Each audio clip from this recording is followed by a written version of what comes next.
کہ کانگریس جس ہندوستان کو حاصل کرنے کی کوشش کر رہی ہے اس میں ہمارے لیے جگہ مشکل ہوگی جاگیرداری نظام کی.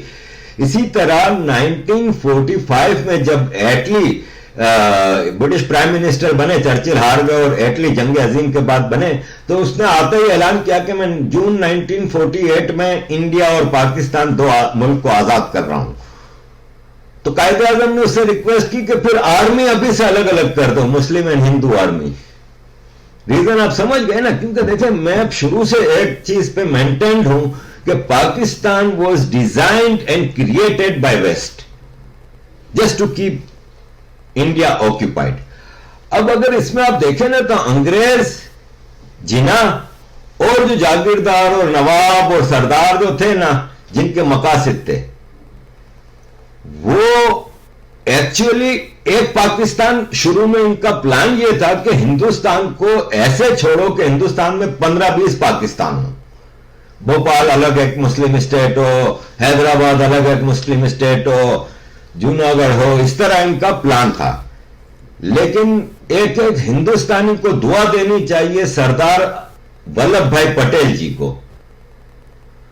میں کہتا ہوں اس آدمی نے وہ کام کیا ہے کہ آپ لوگوں کے تصور سے زیادہ ہے. اس نے پورے ہندوستان کو یونائٹ کیا. جب لارڈ ماؤنٹ بیٹن اور جناح ان چکروں میں تھے کہ کتنا زیادہ ہندوستان میں چھوٹی چھوٹی ریاستیں قائم کی جائے، تو وہ آدمی سردار ولبھ بھائی پٹیل نے پورے ہندوستان کی ریاستوں کا دورہ کیا اور بغیر کوئی گولی چلائے، بغیر کسی کو زبردستی کیے ہوئے، سوائے 3 ریاستوں کے سب کو حاصل کر لیا اور سب راضی خوشی ہندوستان میں شامل ہو گئی. یہ ایسا کارنامہ تھا کہ برٹش سرکار، برٹش وائسرائے اور جناح حیران رہ گئے. ورنہ یہ جناح نے جودھ پور، بھوپال، نظام حیدرآباد، جوناگڑھ کے نواب ان سب سے ڈیل کر لی ہوئی تھی. اور جناح کو یہ پکا یقین تھا کہ میں اوپر بھی، اچھا جناح کو آخر تک یہ یقین تھا کہ میں پنجاب اور بنگال ڈیوائیڈ نہیں ہونے دوں گا کیونکہ وہاں پہ میجورٹی مسلمانوں کی ہے. لیکن میجورٹی اگر مسلمانوں کی تھی تو بھی مائنورٹی بھی کم نہیں تھی، 40-60 کا ریشو تھا. انگریز اس طرح یہ علاقے اتنے، اور یہ دونوں انڈیا کے سب سے زیادہ پاپولیشن والے پروونسز تھے، تو ان کو پاکستان کے حوالے انگریز نہیں کر سکتا تھا کیونکہ وہاں پہ کنسیڈریبل مائنورٹی تھی.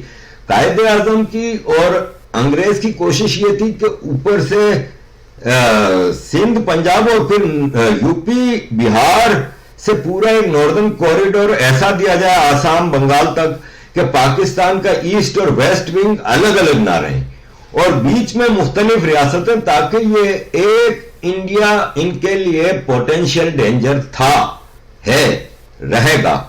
کیوں کہ یہ تاریخی طور پہ ہسٹوریکلی سب سے پرانا ملک ہے، سب سے پرانا ڈیولپڈ ملک ہے. آپ موہنجو داڑو، ہڑپا، پھر آپ ہزاروں سال پرانے جو وہ مندر دیکھتے ہیں، جن کی کنسٹرکشنز دیکھتے ہیں، ایسے پورے انڈیا میں آپ کو ملیں گے. یہ سب چیزیں وہ اس زمانے میں دنیا ڈیولپ تھی جب دنیا پتھروں کے اور آئرن ایجز میں رہ رہی تھی. اس وقت انڈیا نے اتنی ترقی کر لی تھی، یہ ایک ہندوستان چھوڑ نہیں سکتے تھے. تو ان کی کوشش یہ تھی کہ یہ مختلف چھوٹی چھوٹی ریاستیں جو کہ کسی طور پہ ہندوستان نے حاصل کر لی. حیدرآباد، بھوپال اور جوناگڑھ کا قصہ مختلف تھا.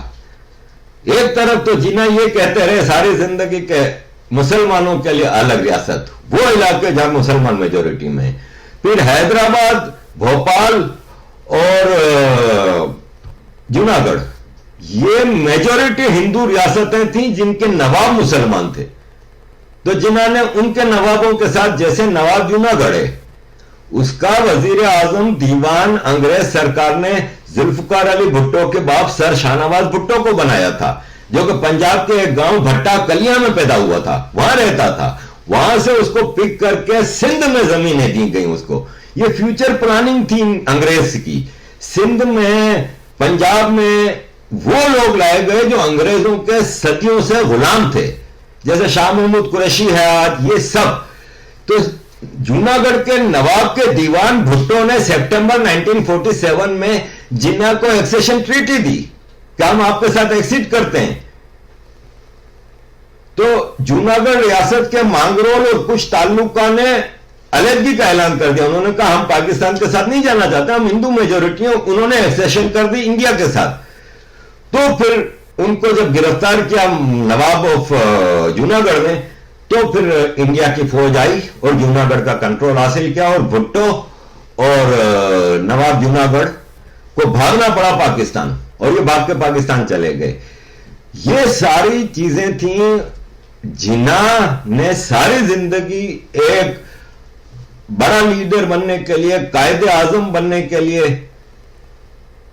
یہ سب چیزیں کی, لیکن نواب جاگیردار اور پاکستان کی مسلمان فوج نے ان کا یوز کیا کیونکہ ان کو پتا تھا کہ یہ آدمی میں قابلیت ہے, اس کو آگے بڑھاؤ. اسی کی لیڈرشپ میں اس کو جھاڑ پہ چڑھا کے اسی کو قائد اعظم بنا دیا. اور حالانکہ لوگ کہتے ہیں کہ گاندھی جی نے اس کو قائد اعظم کا خطاب دیا تھا, لیکن 11 اگست 1947 کو لیاقت علی خان نے کنسٹیٹوئنٹ اسمبلی میں یہ ایک پہلا بل پیش کیا کہ قائد اعظم ان کا ٹائٹل ہونا چاہیے. اس طرح یہ قائد اعظم بن گئے, جیسے ایک ادھر مہاتما بن گئے. یہ سب اپنی لیڈری بنانے کے چکر میں تھے. کیوں کہ جب جنگ عظیم شروع ہوئی 1939 میں, چیمبرلین نے جب سیکنڈ ورلڈ وار میں برٹش کو کے گھسنے کا اعلان کیا تو برٹش وائسرائے آف انڈیا نے بھی بغیر کسی کانگریس یا کسی بھی انڈین پولیٹیکل لیڈرشپ کو اعتماد میں لیے بغیر اعلان کر دیا کہ India is in World War 2. Congress نے اسٹرکٹلی مخالفت کی. انہوں نے کہا نہیں, ہم کیسے جائیں گے اس جنگ میں, یہ ہماری جنگ تھوڑی ہے, پہلے تم ہمارا فیصلہ کرو. لیکن جناح نے اس موقع کا فائدہ اٹھایا اور اس نے انگریز کے ساتھ کو سپورٹ کرنا شروع کر دیا. وہاں پہ کانگریس نے سیکنڈ ورلڈ وار میں جب ستیہ گرہ کی موومنٹ ہوئی اور کوئٹ انڈیا کی موومنٹ شروع کی کانگریس نے, تو کانگریس کی ساری لیڈرشپ کو گرفتار کر لیا. 1937 کے جو الیکشن تھے اس میں مسلم ریزرو سیٹس پہ مسلم لیگ کو کوئی سیٹ نہیں ملی, بری طرح سے الیکشن ہاری. 2-4 ادھر ایک آدھ ادھر ایسے ان کو سیٹیں ملی. NWFP وغیرہ میں تو ان کو کچھ بھی نہیں ملا. تو جب سیکنڈ ورلڈ وار میں کانگریس کی ساری لیڈرشپ جیل میں تھی تو جناح نے انگریز کے ساتھ بھی پینگیں بڑھائی اور عام مسلمان کو اس حد تک کنوینس کر لیا کہ اس انڈیا میں اب ہمارا گزارا نہیں. گزارا نہ ہونے کی وجہ یہ نہیں تھی کہ ان کو کوئی ڈر تھا پرسیکیوشن کا. مسئلہ یہ ہے کہ یہ صدا سے ہندوستان میں رولنگ اولیگارکی رہے ہیں, رولنگ کلاس رہے ہیں مسلمان. یہ اب کیسے رہ سکتے تھے؟ انگریز کے دور میں بھی مسلمان کو یہ ریکارڈ پہ چیزیں موجود ہیں. برٹش ہاؤس آف لارڈ میں ایک تقریر کی تھی کسی لارڈ نے, اس نے کہا تھا جنگ عظیم کے دوران کہ مسلمانوں, انڈیا کے مسلمانوں سے بنا کے رکھو کیونکہ یہ اگر وائلنس پہ اتر آئے تو ہمارے لیے معاملات بہت مشکل ہو جائیں گے. تو ان کو کبھی ہندوؤں سے خطرہ نہیں رہا. تو انگریز نے بھی اپنے پورے دور میں مسلمانوں کو پرائیورٹی دی اور ان کو زیادہ چانسز دیے. یہی وجہ تھی کہ دوسری جنگ عظیم میں مسلم لیگ ٹوٹل سپورٹ کرتی رہی کانگریس اس کو, برٹش فوج کو, اور کانگریس کی لیڈرشپ جیل میں چلی گئی تھی. جنگ عظیم کے بعد جب ایٹلی نے, برٹش پرائم منسٹر نے آزادی کا اعلان کیا تو کانگریس تھک چکی تھی.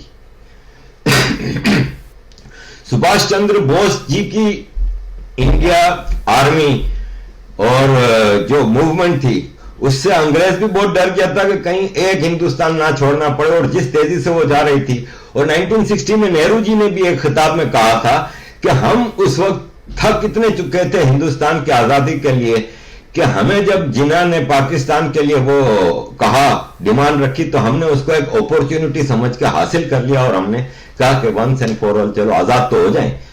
تو اس طرح جناح نے پاکستان حاصل کیا. پاکستان بننے کے بعد جب 11 اگست 1947 کو قائد اعظم ہندوستان سے 7 اگست کو پہنچتے ہیں ممبئی سے کراچی, اس کے بعد ان کا سیریمونیل رول رہ گیا. حالانکہ پاور ساری گورنر جنرل کی تھی, لیکن ان کو بس مقصد پورا ہو گیا جاگیرداروں کا, نوابوں کا, جو ہندوستان سے بھی جو نواب اٹھ کے آئے تھے, لیاقت علی خان اور یہ سب, ان سب کا مقصد پورا ہو گیا. انہوں نے کہا ان کو اب ان سے کیسے جان چھڑائی جائے. ٹی بی کے مریض تھے کئی سالوں سے, لنگ کینسر تھی. انہوں نے کہا ان کو کوئٹہ بھیج دیتے ہیں کیونکہ وہاں ہل اسٹیشن ہے, کراچی کی آب و ہوا اچھی نہیں ہے.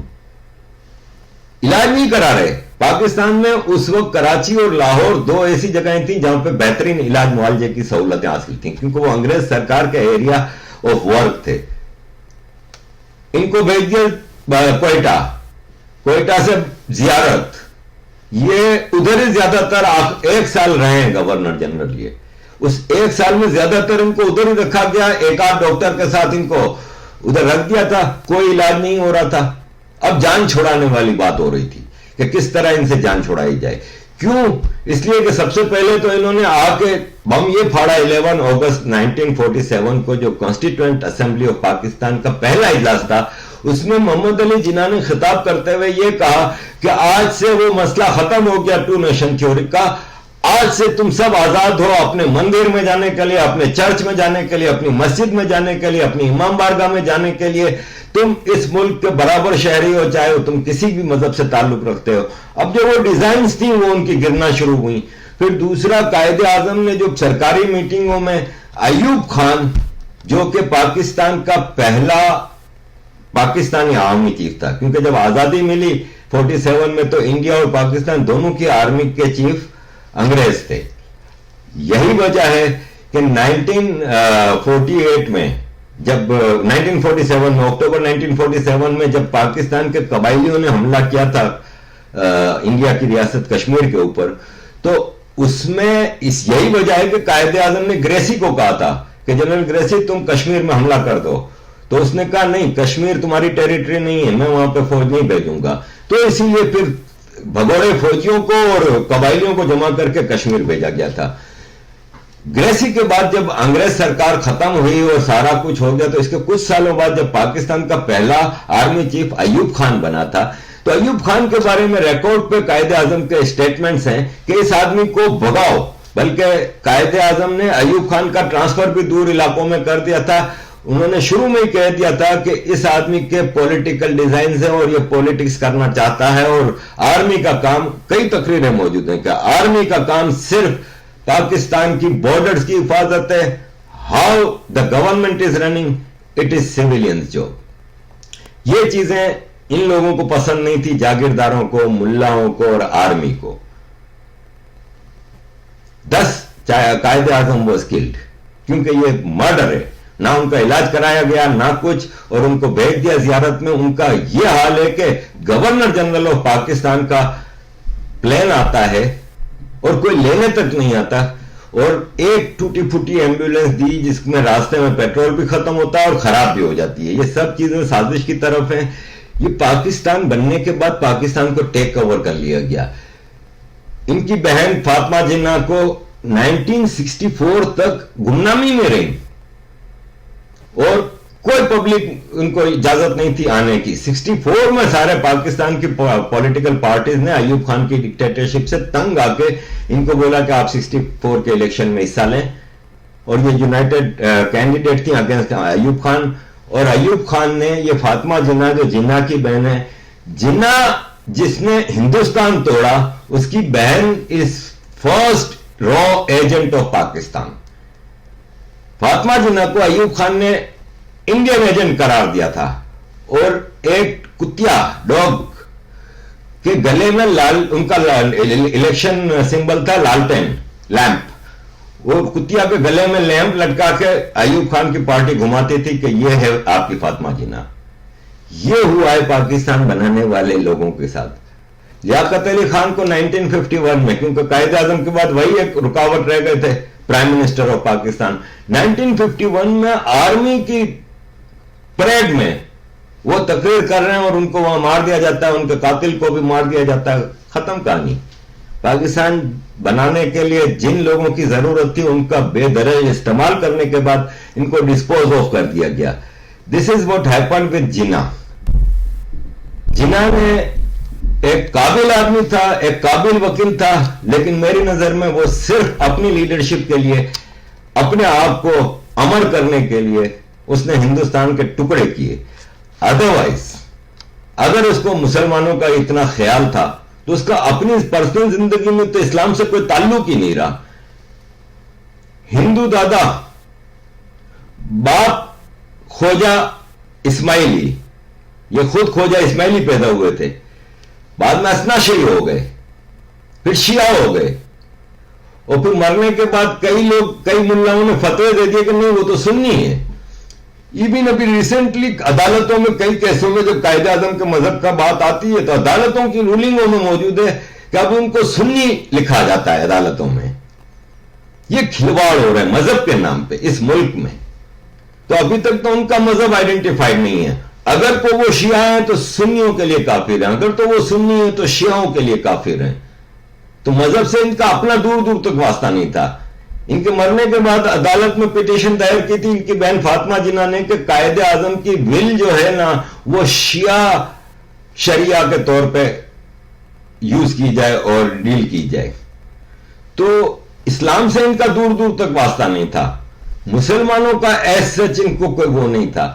یہ صرف اور صرف اپنی ایک لیڈرشپ کے لیے کرتے رہے اور جب بن گیا پاکستان تو ہی was a very disappointed man, کیونکہ جیسا پاکستان وہ چاہتے تھے ویسا ان کو ملا نہیں. ایسٹ پاکستان 1000 مائل دور, بیچ میں کوئی راستہ نہیں.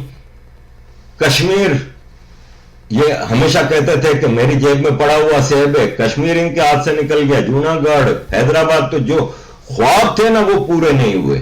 اور جب پاکستان آئے تو دیکھا کہ ان کے پاس حصے میں کون لوگ آئے, سارے جاگیردار, سارے انگریزوں کے غلام, غدار فوج. ڈس اپوائنٹڈ تھے اور شاید انہوں نے پھر خود بھی اتنا انٹرسٹ نہیں لیا سرکاری کاموں میں اور اپنی سیپریٹ لائف گزارتے رہے. تو یہ میں سمجھتا ہوں کہ محمد علی جناح کا مرڈر ہم سب کے لیے ایک لیسن ہے کہ کبھی اپنے دیش کے خلاف غداری نہ کرو, کبھی اپنے دیش کے خلاف غداری نہ کرو. اس دیش جس نے تم لوگوں کو کیا کچھ نہیں دیا, یہ محمد علی جناح نے کیا. پاکستانیوں کے لیے تو وہ قائد اعظم ہیں, لیکن میں سمجھتا ہوں کہ ہندوستان میں شاید ہی کوئی ان کو پسند کرتا ہو. بہت شکریہ آپ سب کے سپورٹ, موٹیویشن اور فیڈ بیک کا انتظار رہتا ہے. آپ لوگوں کی motivation is the biggest support that I get, اور پتہ بھی چلتا ہے اپنی کمزوریوں کا, اپنی خامیوں کا. Thank you very much.